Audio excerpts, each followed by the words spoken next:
الحمد للہ رب العالمین والعاقبۃ للمتقین والصلاة والسلام علی رسولہ الکریم وعلی آلہ وصحبہ واتباعہ ومن اتبعہم اجمعین اما بعد اعوذ باللہ من الشیطان الرجیم بسم اللہ الرحمن الرحیم یا ایہا الذین آمنوا لیستأذنکم الذین ملکت ایمانکم والذین لم یبلغوا الحلم منکم ثلاث مرات من قبل صلاة الفجر وحین تضعون ثیابکم من الظہیرۃ ومن بعد صلاة العشاء ثلاث عورات لکم لیس علیکم ولا علیہم جناح بعدہم طوافون علیکم بعضکم علی بعض کذالک یبین اللہ لکم الآیات واللہ علیم حکیم الی آخرہ صدق اللہ العلی العظیم۔ اے ایمان والو، چاہیے کہ تم اجازت لے کر آؤ تم میں سے جو تمہارے غلام اور لونڈی ہیں اور وہ بچے جو ابھی سن بلوغت کو تم میں سے نہیں پہنچے، 3 اوقات میں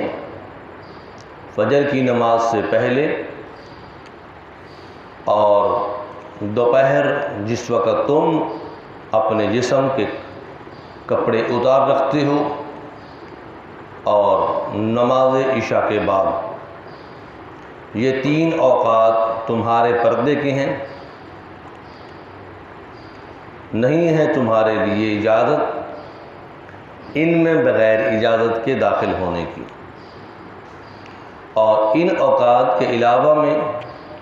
کوئی گناہ نہیں کہ تم آتے جاتے رہو۔ تم میں سے کچھ لوگوں کے پاس اس طرح آتے جاتے ہیں۔ اسی طرح بیان کرتا ہے اللہ تمہارے لیے ان آیات مبارکہ میں، اور اللہ سب کچھ جانتا ہے، اللہ بڑی حکمت والا ہے۔ سورہ نور کی آیت نمبر 58 ہے۔ اس آیت مبارکہ میں اللہ تعالیٰ نے گھریلو زندگی کے جو احکام اور آداب ہیں ان میں سے خانہ داری کے ضروری آداب اور احکام کا ذکر کیا ہے۔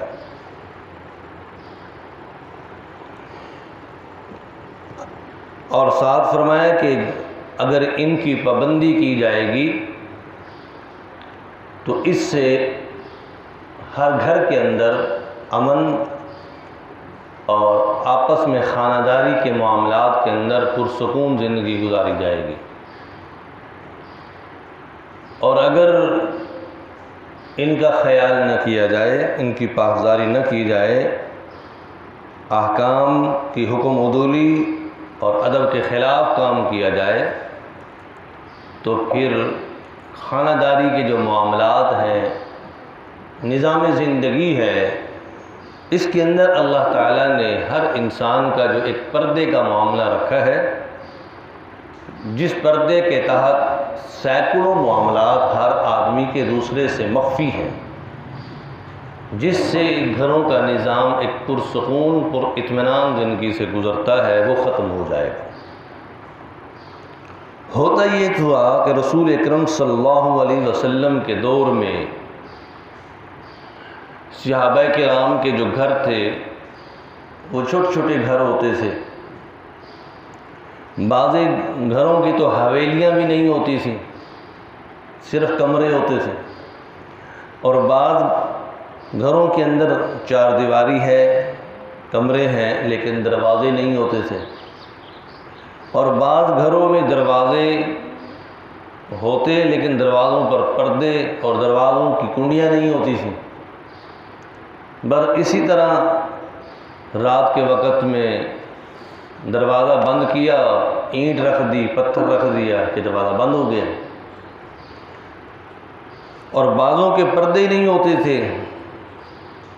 غربت کا یہ عالم تھا، اور بعضوں کے دروازے نہیں ہوتے تھے، یہ غربت کا یہ عالم تھا۔ تو اس طور پر گھروں کے اندر آنا جانا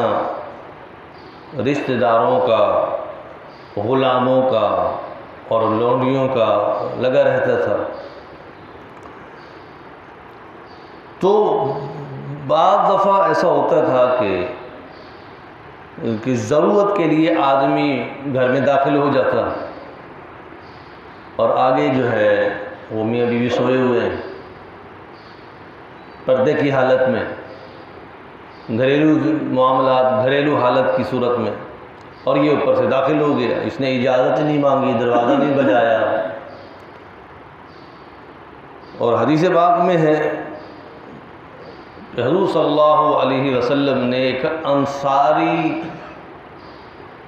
بچے کو سیدنا حضرت عمر رضی اللہ عنہ کے گھر بھیجا، اور یہ دوپہر کا وقت تھا کہ جاؤ حضرت عمر رضی اللہ تعالیٰ عنہ کو بلا کر لاؤ۔ تو وہ انصاری جو ہے بچہ حضرت عمر رضی اللہ عنہ کے گھر گیا۔ اب اس بچے نے دروازہ نہیں بجایا، آواز نہیں دی، سیدھا ہی اندر داخل ہو گیا۔ جب اندر گیا تو حضرت عمر رضی اللہ تعالیٰ عنہ اپنے کمرے کے اندر سوئے ہوئے، اور جا کر ہی اس نے رسول اللہ صلی اللہ علیہ وسلم کا پیغام اونچی آواز میں سنانا شروع کر دیا کہ اللہ کے رسول آپ کو بلا رہے ہیں۔ تو حضرت عمر رضی اللہ تعالیٰ عنہ جاگ گئے، اٹھے جلدی سے۔ اور جب حضور صلی اللہ علیہ وسلم کی طرف آنے لگے تو حضرت عمر رضی اللہ عنہ کے دل میں خیال آیا کہ حضور صلی اللہ علیہ وسلم کا فرمان تو سر آنکھوں پر، لیکن اگر اس معاملے میں کچھ اللہ کی طرف سے احکام نازل ہو جاتے کہ خانہ داری کے معاملے میں کوئی سلیقہ مندی، کوئی ادب و آداب ہوتے، تو اس طرح کسی کو نیند سے بیدار کرنا یا کسی کے گھر میں جانا بغیر اجازت کے یہ صحیح نہیں ہے۔ حضرت عمر رضی اللہ تعالیٰ عنہ کے ابھی دل میں یہ خیالات آ رہے ہیں، اور آپ اپنے گھر سے مسجد کی طرف جا رہے ہیں، اور ادھر رسول اللہ صلی اللہ علیہ وسلم کے پاس اللہ تعالیٰ نے وحی نازل فرما دی کہ اے محبوب، حضرت عمر رضی اللہ تعالیٰ عنہ کے دل میں یہ خیالات آئے ہیں اور ہم نے احکام نازل کر دیے، اور یہ قرآن کی آیت آ گئی۔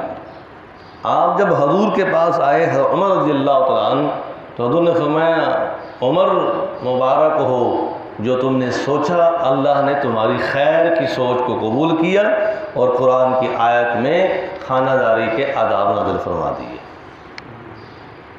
آج کے بعد اب کوئی کسی کے گھر میں بغیر اجازت کے داخل نہیں ہوگا، اور خاص طور پہ 3 وقت میں تو کوئی بھی داخل نہیں ہو سکتا۔ 3 اوقات ایسے ہیں جس میں کوئی بھی بغیر اجازت کے داخل نہیں ہوگا۔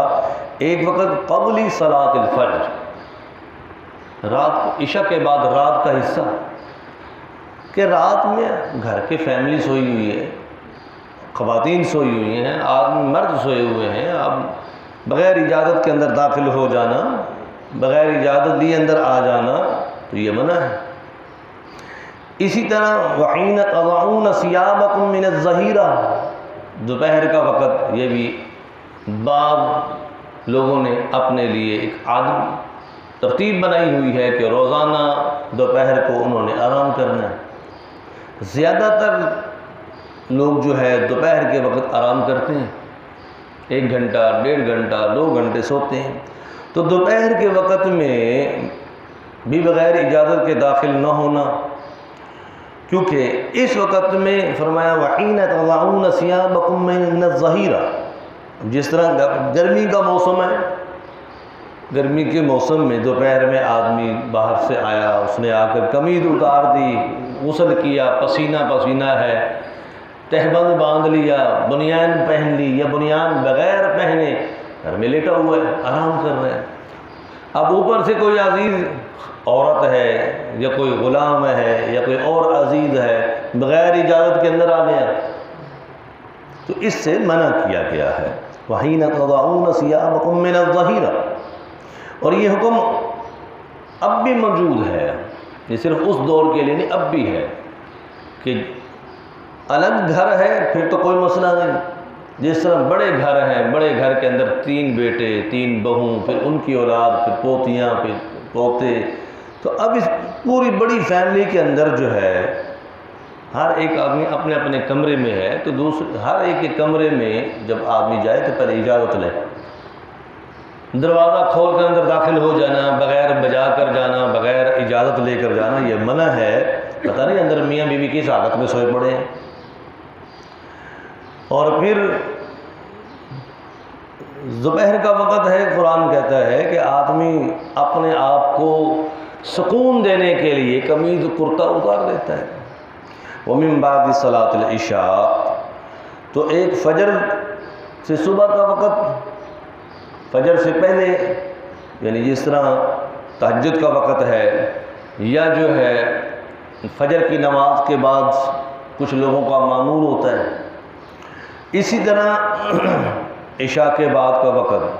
ثلاث عورات لکم، یہ 3 اوقات ایسے ہیں کہ جس میں نیند کے وقت آدمی اپنے جسم سے کپڑا اتار کر سوتا ہے۔ تو فرمایا ان اوقات میں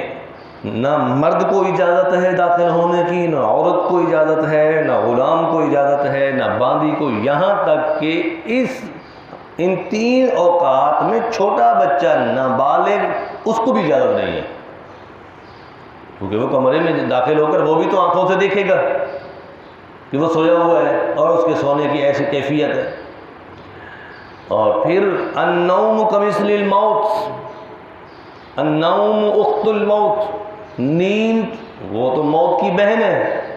نیند موت کی مثل ہے کہ آدمی جب نیند پر ہے اسے ہوش ہی کوئی نہیں کہ میرے جسم کے اعضاء کس کیفیت میں ہے۔ نیند کی حالت میں آدمی سویا ہوا منہ کھلا ہوا پڑا ہے، کوئی پتہ نہیں، نیند کی حالت میں پتہ نہیں ہاتھ کہاں لگ گئے، کوئی پتہ نہیں، نیند کی حالت میں پتہ نہیں ٹانگ کس کو مار دی، کوئی پتہ نہیں، نیند کی حالت میں یہ تو موت کی ایک شکل ہے۔ تو اس لیے فرمایا اوپر سے آنے والا جب یہ صورت شکل دیکھے گا تو وہ عجیب محسوس کرے گا، اس لیے بغیر اجازت کے اندر داخل ہونا منع نہیں ہے۔ لیس علیکم جناح، لیس علیکم ولا علیہم جناح بعدہ، ہاں ان 3 اوقات کے علاوہ فجر، دوپہر اور عشاء، ان کے علاوہ کے جو باقی اوقات ہیں ان میں آنے کی اجازت ہے، ان میں وہ پابندی نہیں ہے، آ جا سکتا ہے، بس آواز دے اور آ جائے۔ تو پتہ یہ چلا کہ اگر کسی کے گھر میں آدمی نے جانا ہے تو پہلے اس سے اجازت لے، اسے فون کرے کہ بھائی ہم آپ کے ہاں آنا چاہ رہے ہیں، ہم آپ کے ہاں گھر پہنچیں گے دن کے 12 بجے، دن کے 11 بجے، دن کے 1 بجے، دوپہر کے کھانے میں پہنچیں گے، دوپہر کے وقت ہم آپ کے پاس پہنچیں گے، تاکہ اس سے پہلے اطلاع ہو۔ یہ ہے اجازت مانگنا۔ وہ جو بغیر اجازت کے آدمی کسی کے گھر میں پہنچ جاتا ہے اور مہمان بن جاتا ہے، وہ اگلا آدمی منہ پر تو کچھ نہیں کہے گا، منہ سے تو نہیں کہے گا کہ تم کیوں آئے، اور دل میں ملال کرے گا کہ عجیب لوگ ہیں، ہمارے سونے کا ٹائم ہے اور انہیں محبتیں جاگ اٹھی ہیں، ہمارے کھانے کا ٹائم ہے اور یہ پوری فیملی کو لے کر آ گیا۔ باہر سے تو وہ خندہ پیشانی ظاہر نہیں کرے گا، باہر سے تو وہ چہرے پر اظہار نہیں کرے گا، لیکن دل میں بات کرے گا، اور اس کے جانے کے بعد پھر بچوں کے سامنے بیٹھ کر کہے گا عجیب محبتیں جاگی ہوئی ہیں، سونے کا ٹائم ہے اور انہیں ملاقاتوں کی لگی ہوئی ہے، محبتوں کی لگی ہوئی ہے، کھانے کا ٹائم ہے اور یہ سارے بچوں کو لے کر آ گیا۔ اگر آدمی اجازت مانگ لے تو اگلے آدمی کے لیے 2 فائدے ہیں۔ ایک تو یہ جو دل کی کیفیت منافقت کی ہے، اس حالت میں وہ آدمی نہیں جائے گا، بعد میں محبت میں فرق نہیں آئے گا۔ دوسرا یہ ہے کہ اس کی اجازت لینے سے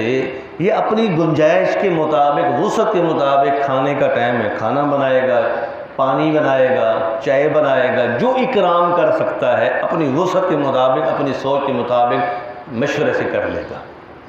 یہ جو اچانک اوپر آنا ہے یہ سمجھ کر کے اپنوں کا ہی تو گھر ہے، اپنے ہی تو ہیں۔ شریعت نے ہر ایک کا ادب رکھا ہے، تو اپنوں کو اپنا بنانے کے لیے قرآن و حدیث کے جو آداب ہیں وہ لازمی ہیں، مگر نہ اپنے اپنوں سے نکل جایا کرتے ہیں کہ جب انسان ادب و آداب چھوڑ دیا کرتا ہے۔ اور یہ گرمی کے موسم میں تو فطرت ہے ہی ہر انسان کی، وہ یعنی بعض دفعہ وہ رات کی ڈیوٹی کر کے آیا، اب وہ صبح آیا، اب اس نے آرام کرنا ہے، یہ ان کے گھر پہنچ گئے بغیر اجازت کے، اب وہ سونا چاہتا ہے، ساری رات کا جاگا ہوا ہے، اور یہ جناب ان کرے نخرے کرتا ہے ہم اس کو ملنے کے لیے آئے، یہ بیٹھتا کوئی نہیں۔ اب ہر آدمی کی زندگی کے معمولات ہیں، ہر آدمی کی زندگی کا نظام الاوقات ہے، ہر آدمی کی زندگی کی ترتیب ہے، تو آدمی اگر اجازت لے کر چلا جائے تو اس میں اپنے لیے بھی فائدہ ہے، اس میں دوسروں کے لیے بھی فائدہ ہے۔ اس کو اللہ تعالیٰ فرماتے ہیں کذالک یبین اللہ نے تمہیں بیان کر دیا، یعنی آداب بتا دیے، احکام بتا دیے، لکم الآیات قرآن کی آیات میں تمہارے لیے اس میں آداب ہیں، احکام ہیں، بھلائیاں ہیں، ان پر عمل کرو، واللہ علیم حکیم، اور اللہ تعالیٰ خوب جانتا ہے، حکمت والا ہے۔ اللہ تعالیٰ ہمیں قرآن کی سمجھ نصیب فرمائے، آمین رب العالمین۔ الحمدللہ رب العالمین والعاقبۃ للمتقین والصلاۃ والسلام علی رسولہ الکریم وعلی آلہ وصحبہ وبارک وسلم۔ ربنا آتنا فی الدنیا حسنہ وفی الآخرۃ حسنہ وقنا عذاب النار وقنا عذاب القبر وقنا عذاب الحشر وقنا عذاب المیزان۔ اللہم انفعنا بتلاوت القرآن ودروس القرآن وتعلیم القرآن، علیہ المن والاحسان ولا حول ولا قوة الا بک، صلی اللہ تعالی علی خیر خلقہ محمد وعلی آلہ وصحبہ اجمعین، آمین برحمتہ۔